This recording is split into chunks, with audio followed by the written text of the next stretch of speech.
So one of my favorite people in the Bible is Gideon.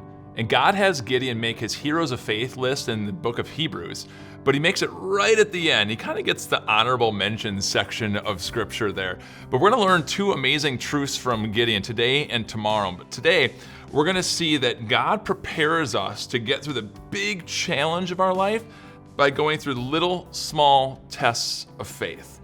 See, that's what happened to Gideon. God called Gideon to service when 4 different peoples were warring against the Israelites, and they came in at harvest time and stole all the food of the Israelites. They were destitute.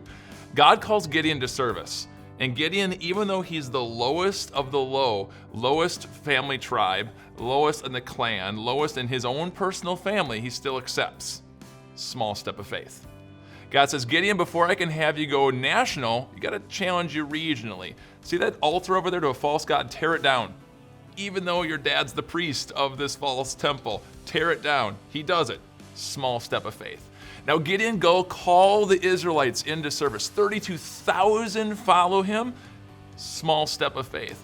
Gideon, you got way too many soldiers. Even though there's 130,000 over there, you're weak. Still too many. Tell anyone who's scared, go home.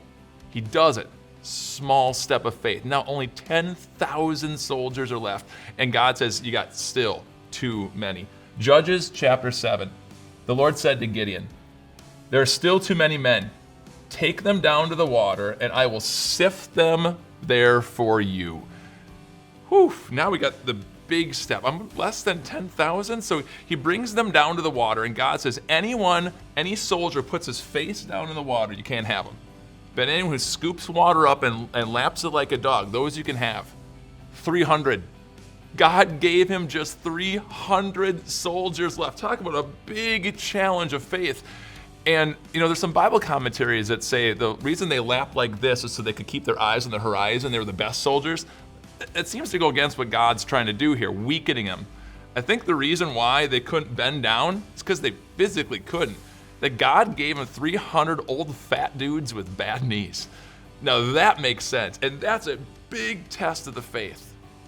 In your life, God gives you small tests and small tests and small tests of the faith, and so often we look at these and we go, it doesn't really matter if I'm faithful to God here. It doesn't matter if I'm always living for God here.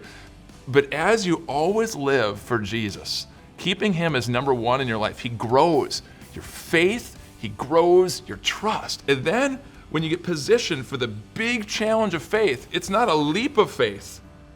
You're right there. Trust in God. Trust in his power to make the impossible possible for you. If you're enjoying these videos, we'd love to have you sign up for our email. Just go onto our website and check it out there. And come back tomorrow because I'm going to get the other part of Gideon's story of the 300 old fat dudes with bad knees and show you God's power. I'll see you soon. You are a hero of faith. Did you know that? Did you understand that? In Hebrews chapter 11, God lays out his rock star believers of the Bible, his all-star cast of those who